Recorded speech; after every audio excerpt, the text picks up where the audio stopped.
tal? Muy buenas tardes. El gobierno le está sacando el pan de la boca a la gente. Y no es exagerado, porque el pan a 55 pesos promedio que encontró nuestra compañera Julia Estrada en el día de hoy, o a 70, como nos escriben desde Zárate costaba, o a 70 el miñón, si usted busca en precios claros, porque el gobierno tiene un servicio que es subir a internet los precios. No hay control para las empresas. Lo que hay es un control para ver si lo que dice en internet cuesta lo mismo en la góndola. Pero usted busque precios claros y verá el miñón a 69,99. Seguramente porque les da vergüenza poner el pan a 70 pesos. ¿Quién come pan a 70 pesos entre los más vulnerables? Entre los más necesitados. ¿Cómo el pan a 70 pesos? La explicación tiene que ver con la suba de la harina. Pero a los panaderos que son del barrio, a los panaderos que son siempre muy amigos de sus clientes, les da mucha vergüenza que ese cliente piense que lo están robando. Y esto le pasa a muchísimos. Hace 15 días habían cerrado 70 panaderías en Rosario, cuando hablamos con el señor Di Cosco, el presidente de los panaderos en la ciudad de Rosario. ¿Cuántas habrán cerrado ahora? ¿Cuántas tienen que bajar la cortina? ¿Cuántos se están quedando sin trabajo? Pero sobre todo la pregunta es ¿cuántos no están comiendo pan? Hoy hubo lo que se llamó un panazo. Qué tristeza que da, ¿eh? Cuando no es una lechuga que la gente va a buscar en largas colas, es un tomate, y cuando no, un pedazo más de pan. A esto están arrastrando a la gente. Un descontrol absoluto de un gobierno que nada sabe decirle a las empresas, que no trabaja, por cierto, porque de alguna manera termina siendo cómplice, porque no tiene autoridad moral para ir contra las empresas, porque los empresarios saben muy bien a qué está jugando el gobierno. Una señora hoy partía el corazón, poco menos que llorando, en una nota realizada por C5N durante el panazo.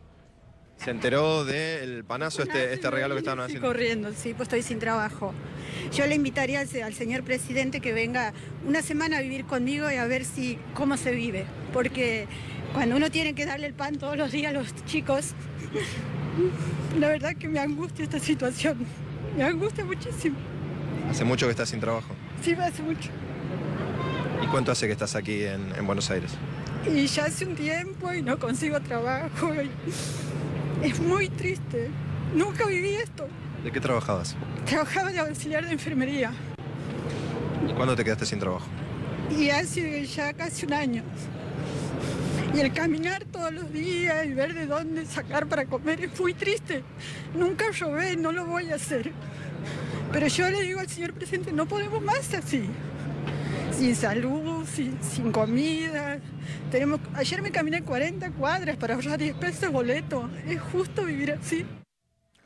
La nota de Pablo Mesina hoy nos estremecía, porque esta señora estaba conteniéndose para no llorar, para no gritar su dolor, sin trabajo y buscando un poco de pan, allí donde lo reparten. Porque si lo va a comprar, posiblemente no tenga 70 pesos, 55, 60, como costaba en el día de hoy. Y 70, como me dicen desde Zárate, en muchos lugares de la República Argentina. Estoy seguro que ya debemos estar recibiendo en C5N precios escandalosos de panaderías que son un poco más destacadas. El miñón, 70 pesos en Coto.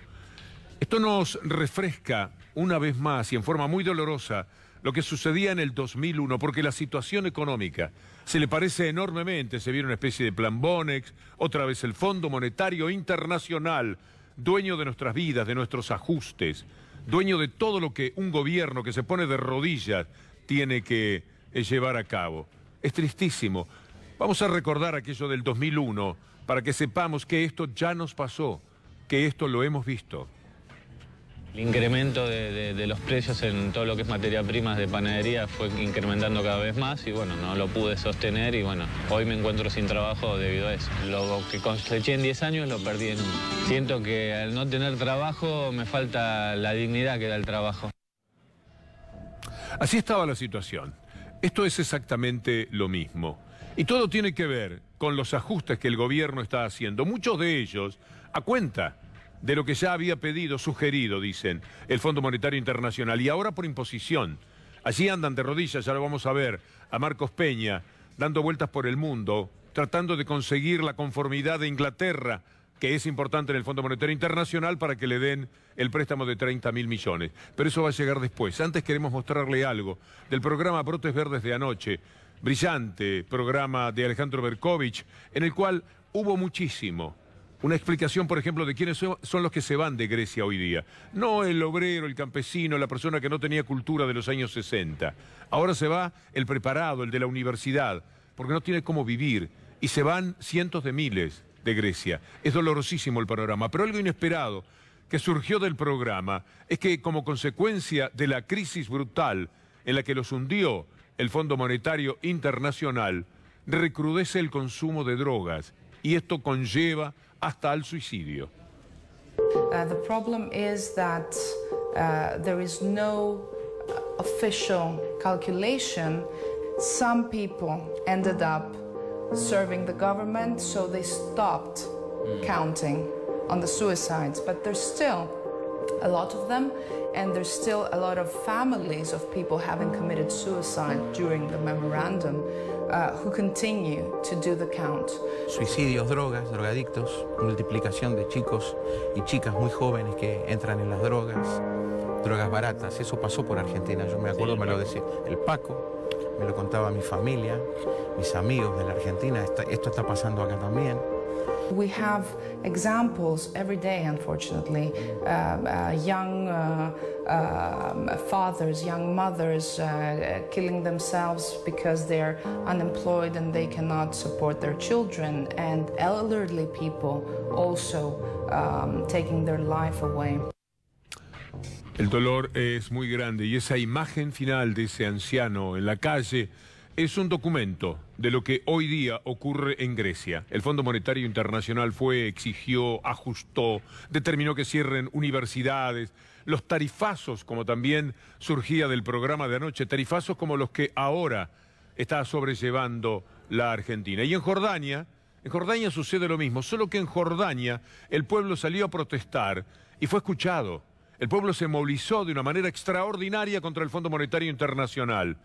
Mire lo que dice el diario ABC de España, de muchísimos diarios internacionales que hacen referencia a la crisis. Tensión en las calles de Jordania por la subida de impuestos que exige el Fondo Monetario Internacional. Parece mentira, y esto es lo que Macri, el gobierno de las corporaciones, juntamente con los medios de comunicación dominantes, van a traer a la Argentina. Mire Europa Press, lo que decía sobre lo que ocurre en estos momentos en Jordania. La policía cifra en 60 los detenidos, claro, durante las protestas en Jordania contra el aumento de los impuestos, pero allí por lo menos consiguieron que renunciase el primer ministro. La gente en las calles protestando porque no pueden más.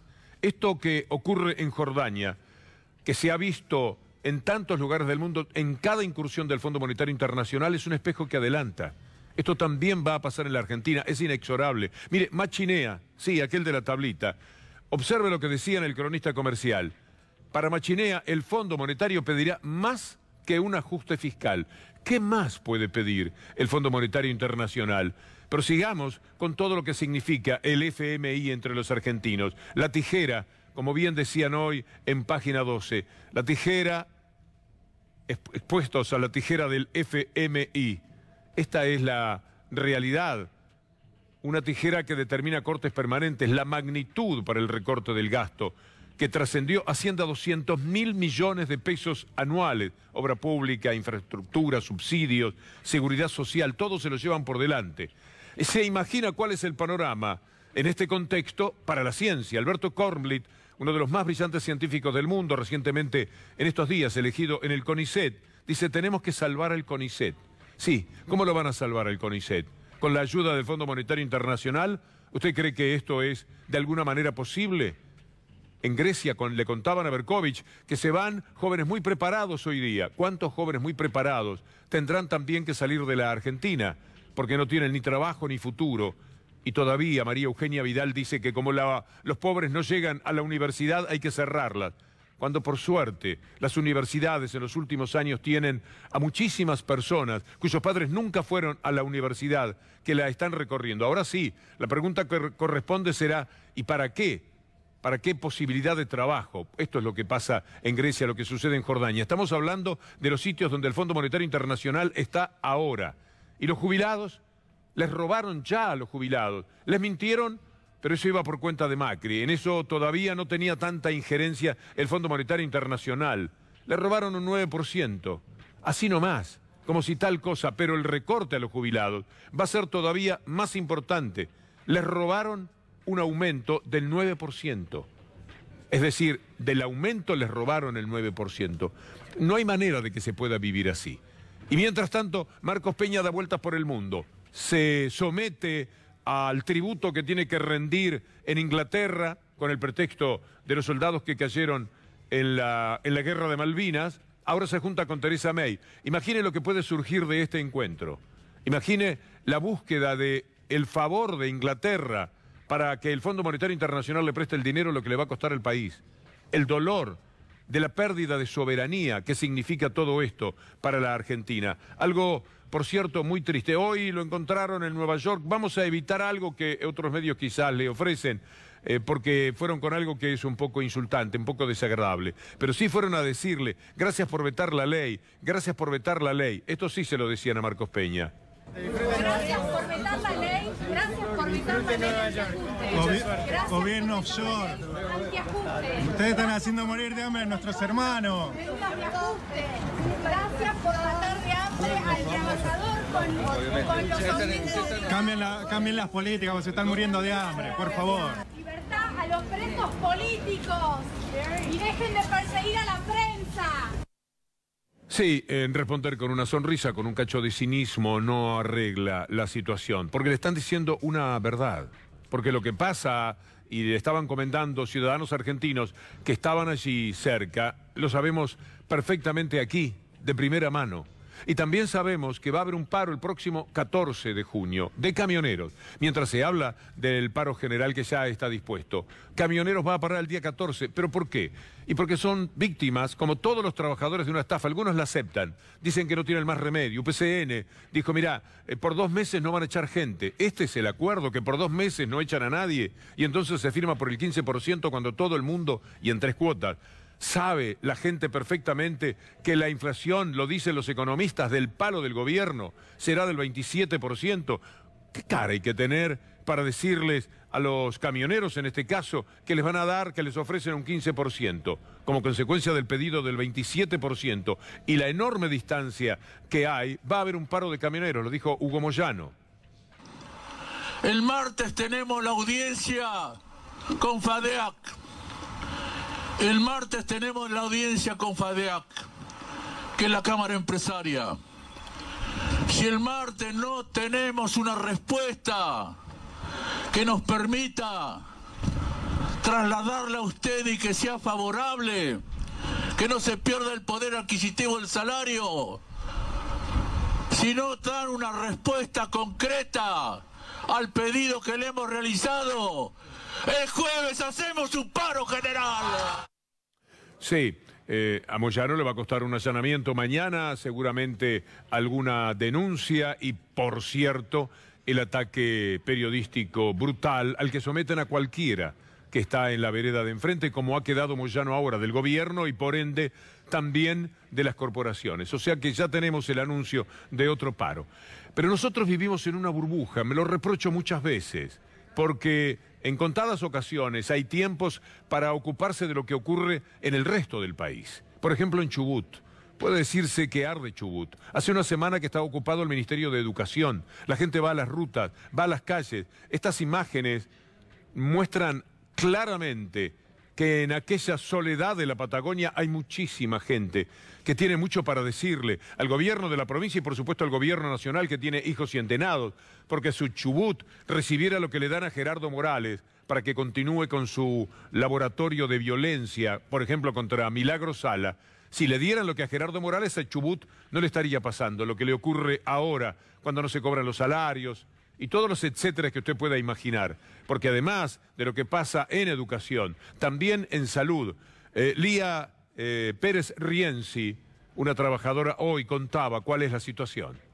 No, todo constituye parte del mismo reclamo que tiene que ver con la aplicación del ajuste sobre los trabajadores y trabajadoras de, en este caso, la salud pública. Nosotros venimos desde hace más o menos un año con reclamos que tienen que ver con la situación de precarización laboral de trabajadores y trabajadoras de la salud pública de Chubut. Nosotros, desde el lunes, hicimos la ocupación pacífica del área programática Esquel, que es la dependencia administrativa del Ministerio de Salud de la provincia del Chubut, en el área sanitaria noroeste, que abarca, digamos, Esquel y toda el área programática, que son 14 hospitales rurales con sus puestos sanitarios y centros de salud.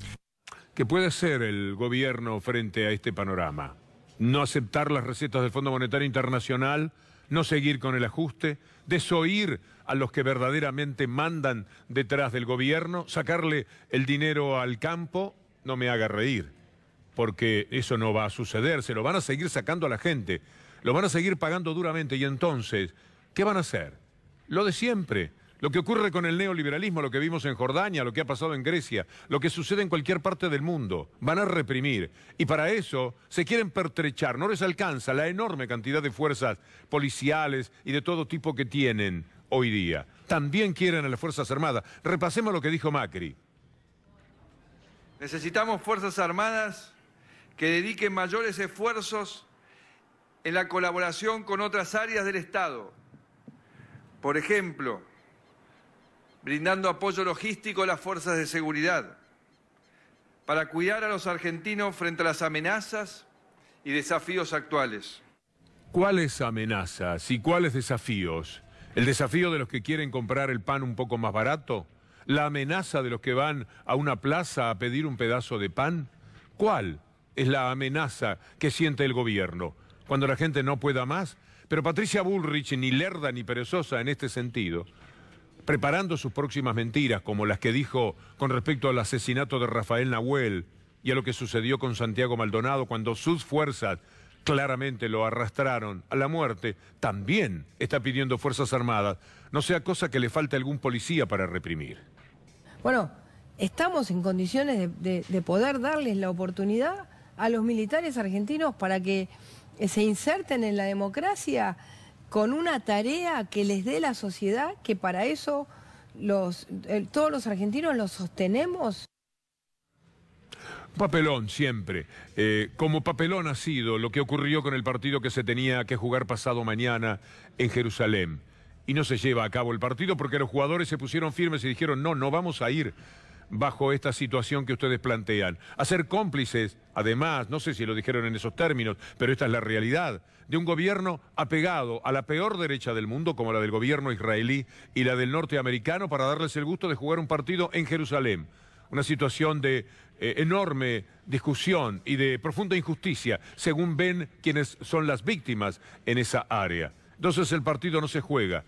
Pero todo se politizó a tal extremo que ya surge como patético aquello que decía Macri, refiriéndose al orden local. Todo está politizado. Él no solamente lo tiene muy politizado adentro en la Argentina, sino que lo politiza para sufrir el escarnio, para dar la vergüenza que dio la Argentina internacionalmente, también lo traslada a ese orden.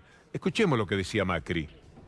¿Por qué me tienen que meter la política en el medio? El fútbol nunca fue un lugar de la política. El fútbol fue un lugar de encuentro independientemente de qué partido político estuvieses. Y ahora se ha politizado todo. O sea, no solo el fútbol, el campeonato local, la selección, todo usándolo con la política de por medio. Eso se va a acabar. Selección, usando a la selección políticamente. ¿Y qué es lo que quiso hacer Macri? ¿Qué es lo que pretendió Macri? El partido lo armó un tal Gamarnik, que es de la escuadra de Angelici y Arribas. Mire qué lindos nenes, todos ellos. Bueno, había que jugarlo de cualquier manera, querían hacerle el partido porque hacía ya un par de días que se venía diciendo que no tenía sentido participar de algo que es comprarse un conflicto. Ya la Argentina se compró conflictos y Macri lo está haciendo de todas maneras. Lo puede conseguir como lo consiguió en su momento el gobierno de Menem. ¿Se acuerda cuando la Argentina participó de la Guerra del Golfo? ¿Usted sacó cuentas en qué años va a escuchar esto de Cavallo? Piensa en qué año dijo Cavallo esto. Con la misión de asegurar la paz en el Golfo y en cumplimiento de las resoluciones de Naciones Unidas, el señor Presidente de la Nación, en su condición de comandante en jefe de las Fuerzas Armadas y en el ejercicio pleno de sus facultades constitucionales, ha ordenado la movilización de oficiales y suboficiales del Ejército, de la Fuerza Aérea y de la Armada Argentinas. El objetivo supremo de la Argentina es ayudar a restablecer la paz en la zona en conflicto. Ustedes saben con lo que colaboró en ese momento la Argentina. Esto era en 1991. ¿Habrá alguna relación con lo que pasó en 1992 y 1994, los más dolorosos episodios vividos por la Argentina? ¿Se compró el gobierno de Menem, como piensa la mayoría de las personas que estudian estos temas, un verdadero conflicto que estalló puertas adentro por ir a donde no tenía absolutamente ninguna razón de estar, salvo la de ponerse de rodillas frente al gobierno norteamericano? Luis Zamora, en aquella época, luciendo muy joven, porque esto es de archivo, se quejaba de ese propósito del gobierno argentino. Hablaba de participar de un genocidio y lo que podía venir para la Argentina. La lucha debe continuar para que estas naves no se incorporen a la fuerza de agresión que los Estados Unidos y otros países han montado en el Golfo Pérsico, sobre todo si volvemos a reafirmar la denuncia que hacemos del carácter que le quiere dar el gobierno de fuerza de paz. Se está preparando un genocidio en el Golfo Pérsico, los Estados Unidos están preparando una masacre, y entonces nos vamos a seguir negando a que el gobierno sume a nuestro país a ser cómplice de ese genocidio. Y pagarlo como quizás lo pagó en los años 92 y 94. Macri anda en lo mismo. Está siempre dando pasos internacionales como este que vimos. Y mientras tanto, la política nutre a la justicia de lo mismo que en estos momentos la compone desde el gobierno.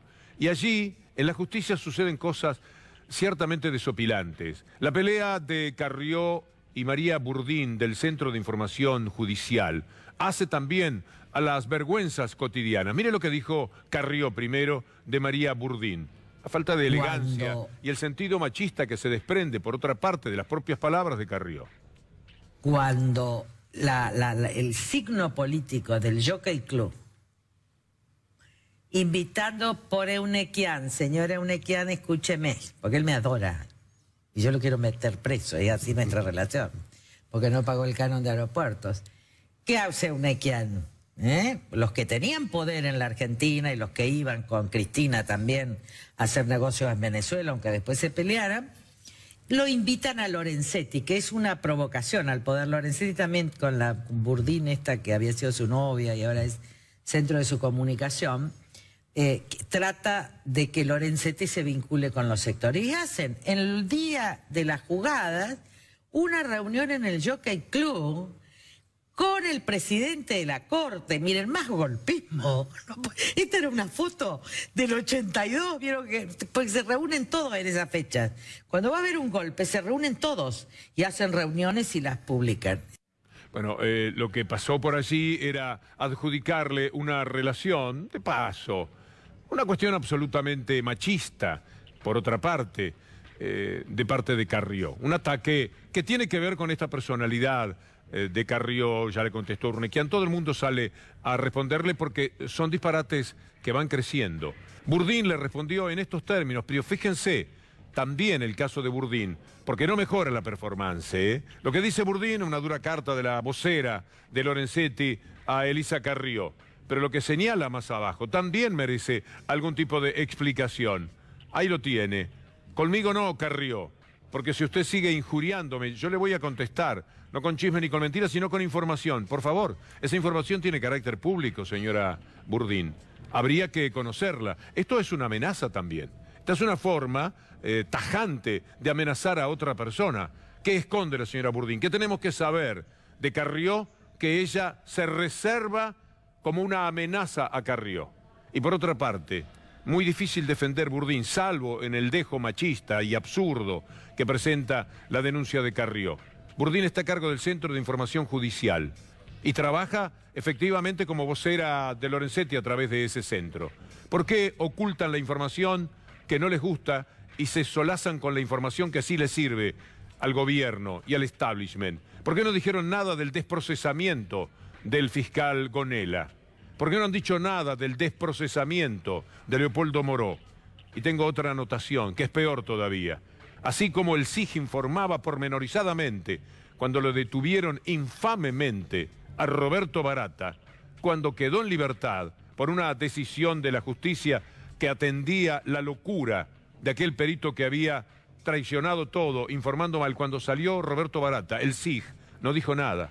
Así que, señora, ya que tiene tanta capacidad para ofenderse, por favor trate de que ese centro de información también responda a lo que la gente está esperando. No queremos hijos cientenados también, hasta en la información periodística. Si lo que siente es que es una periodista atacada, en este caso por Carrió, bueno, que se porte también como una periodista porque está en un lugar donde la objetividad sí que tiene valor.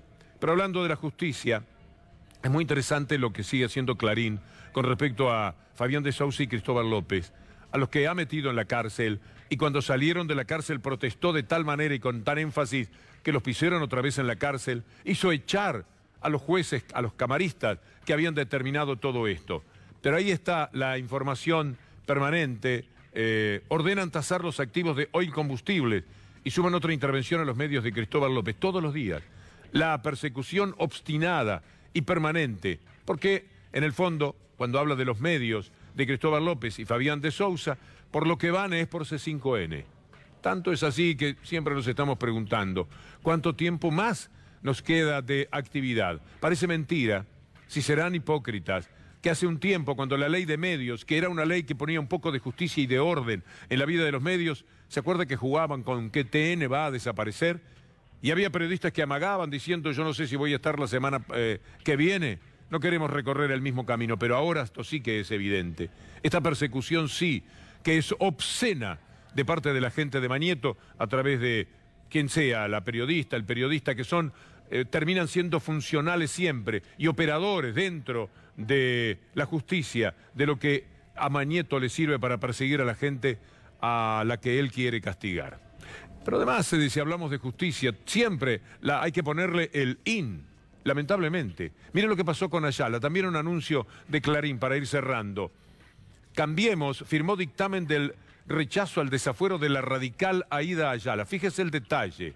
En este caso, Aída Ayala no es del gobierno. Aparece en las fotografías con Macri, está todo el tiempo defendida por Macri, pero ahora es radical, por las dudas. Por las dudas, ya la ponen afuera, ahí está con Macri, pero es la radical Ayala, así juegan. Hay que aprender a leer diarios de nuevo porque esta mafia que tiene una carga permanente contra la verdad en la Argentina se porta de esta manera, ahí lo tiene. ¿Cuánta foto quiera de Macri con Ayala? Pero Ayala es radical. Bueno, los radicales se han puesto tan de rodillas frente a este gobierno que ni se dan cuenta de lo que les hacen. Ellos no ven absolutamente nada. Ahora bien, ¿usted piensa que Ayala, si fuera kirchnerista, estaría en libertad o estaría presa? ¿Usted piensa que si Cristóbal López y Fabián de Sousa fueran del palo del gobierno, estarían presos como ahora o estarían en libertad? El pan que le quitan de la boca, los acuerdos con el Fondo Monetario Internacional, provincias que arden y siempre la injusticia lacerante que entregan entre el gobierno y esa parte totalmente enferma de la justicia en la República Argentina. Así estamos cada día. Pero lo seguimos mañana. Muchas gracias.